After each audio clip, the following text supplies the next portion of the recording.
Live from the Merrill 4th floor, it is WSJU. I'm your host with the most, Nick Seal. And I have a very special guest with me. He goes by the name Radamiz. Sir. Yo, what's good? St. John's University. It's Radamiz here, checking in. Tired. Walked up 4 flights of stairs, early workout in the morning, but we here. Brooklyn's very own. Thank you for having me. Thank you. No problem, sir. No problem, sir. Now, he's a little background. Radamiz, Brooklyn's very own. That should be your name from now on. Brooklyn's very own. Brooklyn's very own Radamiz. I said we attached it. I was watching Hot 97 from my laptop because I'm too broke to buy tickets. And I saw this guy on the stage. And then I go to a Minds Behind the Music meeting. And I see this guy in the crowd. I'm like, yo, let's get you up here. So I'm from Brooklyn. Why not? Where you from? What part of Brooklyn you from? Crown Heights. From Crown Heights? Yes, sir. Yeah, I had a bad experience in Crown Heights, man. I had a couple good ones, too, but recently I had a little. That's Brooklyn, though, regardless, man. It's all up. Yeah, it's getting better. One day at a time. One day at a time. So, Radamiz, what you working on now? I'm working on myself, you know, working on the mentality that it takes to be a successful artist. A lot of people don't have that. A lot of people just write raps in their rooms. They're not really into the craft and into the person. But, I mean, I know what you meant. I'm sorry, I had to give you a weird answer real quick. But I have this project, Righteous, that I've been working on for 2 years now. Scrapping a bunch of songs as the recordings have gone. And, yeah, man, hopefully we get it out this year. God willing. Now, what I like about you is when you come on, you can tell it's you. Like, I could tell that it's not someone else, not generic. So I want to know, like, what inspires your style? When you say on, you mean like just the way I talk, or just like music the way in general, everything? The way you spit, like how you sound on a record. It sounds like Radamiz. I can't say it sounds like anyone else. I think you know what that took. That took a lot of early writing when I used to talk about drugs and guns in all of my raps, and it got so tough to keep talking about things that I didn't really believe in. You know what I mean? That it started just becoming easier to naturally just speak about what interested me, and I started making music that I personally enjoyed before anything, instead of trying to fit this mold that already existed and whatnot. You know what I mean? So I mean, plus, you know, being fake, that's a lot of work, man. I don't know, like if you tell a lie, you gotta keep up with that lie continuously. Imagine making a career out of a lie. Like, I wouldn't be able to sleep at night, man. So, you know, it's much easier to just make something you enjoy and let it be yourself.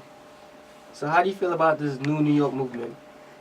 Because everyone's saying New York has died out, but you got Troy Ave, shout out to Brooklyn, Bodega Bams, yeah, Crown Heights too. Spanish Harlem, Bodega, Flatbush Zombies, Bronson, Pro Era, Joey Badass. It's like, how do you feel about this whole new movement of New York artists? I think New York never died. I mean, I know that's a weird thing to say, but a lot of people say that, oh, New York hip hop died, New York hip hop is coming back.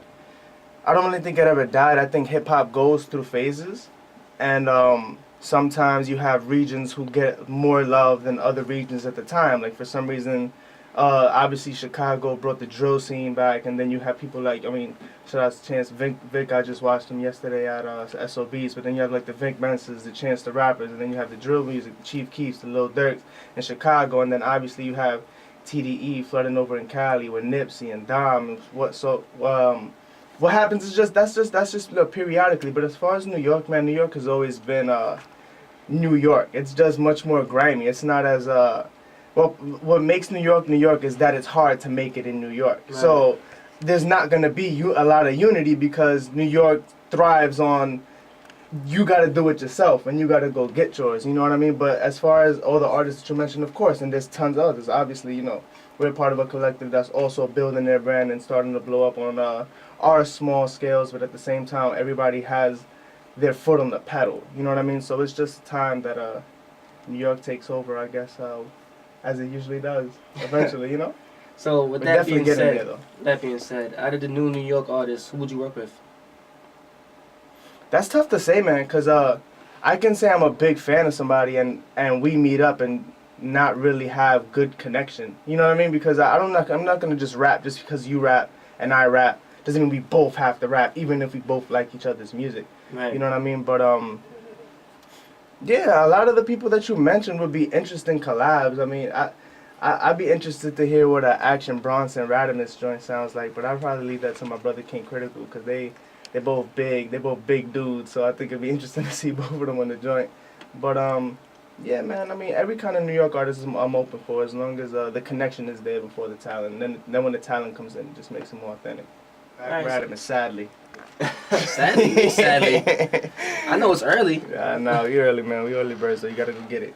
Yeah, I want to know, how do you pick out the production of your tracks? It was funny, that specific track, New Mansion, it's interesting that you said it was one of your favorites, because that's one of those beats that I was like, a lot of people aren't really going to be able to listen to this type of music. Like, you kind of have to, I'm not saying I'm the highest caliber of music, but that kind of beat, you kind of have to listen to a lot of music to have that taste level. You know, sometimes hip-hop is just all hip-hop and, like, you know, easily hip-hop, but, like, that New Mansion beat specifically, that was a 7-minute beat. Shout out to Ivy League Zombies, the producer joint. That was a 7-minute beat, and that small section was like 2 seconds of the beat. And I was like, yo, what's that little part right there? And then I just had them loop it and go on from there. But yeah, that was, I mean, sometimes music, it kind of speaks to you in a way. Like if you, like, yeah, obviously I write and I can write a cappella, I can write on the train, I can write wherever, but when it comes to making music, sometimes you just hear like a vibe in it, and that's usually what inspires it. So it really doesn't matter who produced it, but if I can, like, you know, start creating like little like sounds and patterns as soon as I start hearing the beat, I already know like that's something I should probably try to pursue and see if it works out.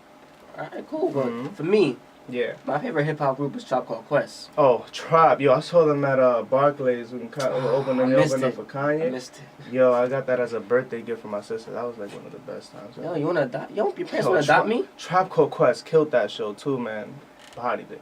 And when I heard the instrumental, I was like, yo, this sounds like some Tribe kind of instrumental a little bit. Yeah, have you heard the joint Drunk Poetry? That's literally like a Tribe, like the most famous Tribe sample. Actually, check it out. Check it out after you get off air. You'll see. Huh? Electric Relaxation sample. I think that's the biggest sample they ever did. Yeah, exactly. And then people telling me I was buying off of J. Cole when he did the Forbidden Fruit. I was like, nah, don't. Shout out to J. Cole. You know, obviously we in St. John's University. Yeah, I ain't about to play some, but I mess with J. Cole. But Cole, if you're listening, come back, please. Come back, please. You went to Queens College and then passed through. Come on, man. That's just not right. Cold world. I'm gonna let you live. So now, your video game, not Sony, but your video game. You're heavy on YouTube. Like, how did some people, you know, they can't bust with videos? Like, when you pick your directors, what are you looking for? Do you look for someone who has like a unique style? And how do you pick your location? Like, how did the video process get put together? I think well, thanks for the compliment. I really am nobody yet. Even if I have 600 million views on YouTube, I still won't be nobody because, you know. We're trying to get somewhere. Nah. Oh, I definitely don't. I think when it comes to directors, man, a lot of it, the same thing as artists. Like, let's say I wanted to get Hype Williams like, I love Hype Williams' way he edits and the way he uses color in his visuals, but we meet and we're like off. You know how sometimes you just off with people? Then I can't do anything. So when it comes to talent, I mean, obviously I want to pick talented directors, but at the same time, I want directors to challenge themselves with what they do, because everything I do, I'm trying to challenge myself in one way or another. Even if it's something that I feel is a throwaway or, like, you know, throwaway, I still want it to be emulating something else that I did in the past. I'm doing it way better. So with the director, first of all, they have to, like, want to be able to do something that they haven't done. It doesn't have to be the most end-all, be-all the thing. Like, I don't want you to shoot on Mars, but, you know, push yourself a little bit more.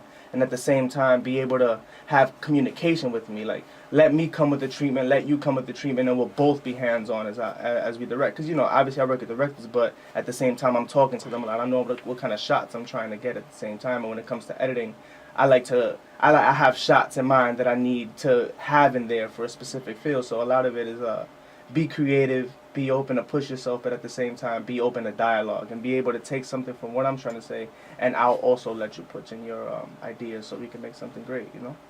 I did not expect such an answer. I mean, that's how it should be. Like, I'm not going to be one of these. I mean, if I'm an artist trying to build a career to last to be timeless in a way. Right. Like, I want everything I do to somehow last. Like, if I die now when I leave St. John's University, I'm gonna make sure that God forbid, but if it's supposed to happen, it's supposed to happen. What I've done is what's left of me. You know what I mean? So I want to be able to put that effort into everything I do. That's not the way I meant it though. I'm like, yo, you're really an intelligent guy. I can tell when you're talking. Like, we had artists here in the past. Not gonna say any names. I was about to say a name. I was about to say a name. Nah, and this was just like, it's like, oh, yeah. He got that cool smile like, yo, I think I know who you're talking about. I'm not gonna say any words. Yo, peace to whoever that is, man. I'm not gonna say any words. It was like, oh, yeah. And you're actually going to class right after this. Yeah, I mean, my class got canceled, thank God. Oh. It's my senior thesis class. Yeah, I wasn't trying to go there. I have a busy day today, though, but, yeah, I'm going to campus. I have to do a bunch of work. It's the last year now, So how do you feel about rappers in college? This is something that's...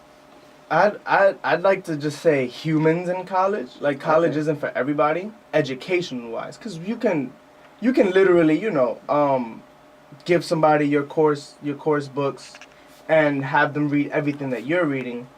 So you don't necessarily go to college for the education. You go to college more for the experience, for the time management, to be able to be in a room full of other intellectuals at the same time and share ideas that you won't be able to really be doing on Facebook and behind your computer. College also teaches you how to socialize, and I mean, obviously, if you're about it, you know, it teaches you how to step out of your comfort zone and be beginning of high school. I knew I wanted to go where I'm at, and I fought to be in it. And at the same time, I'm not supposed to be there because I'm like an immigrant. Well, my parents are both, you know, from Dominican Republic. I live in the projects in Bed-Stuy. I went to a horrible high school. I mean, shout out to my high school, but you know, like academically, isn't a Brooklyn high school. It isn't a Stuyvesant. Right. So I'm like a walking contradiction to a statistic. You know what I mean? So that it does that for my music, but at the same time, it also lets me interact with a lot of people I probably wouldn't have met on a natural, like on a regular wavelength, I guess, of like how my life was playing out. So I mean, yeah, everything affects my music though. Me paying $20 to get to a cab ride here, 30 minutes late to an interview, and I hate being late. I'm uncomfortable. Oh, that's gonna affect my music, you know? Right. Before we get into this record and close out, can we get like 4 bars? Yo, 4 bars? That's 4. It. Oh, okay, 8. I never got asked to spit so short. I mean, 12. 16 to the man over there, 16 to the Radamiz over there, 20 to the Radamiz over there, 20. Let me just, should I just rap a cappella? I don't want to be for you if you want. Teacher's taser in the scope, I hope reaches addicted to knowledge, but scratch my head when you speaking, harassing me, trying to chop my head with what they asking me. Raz selling his non-fat times 12, biggest fish in the sea, cause I rhyme well. Well, that ain't a Pisces precisely. Spite me, cause these rappers ain't like me, since I think they like me. Outmaster the sensei, send them on they retreat. At tournaments, if they return, Radamiz gon' repeat. Man, make you salute me 6 feet deep, so you understand.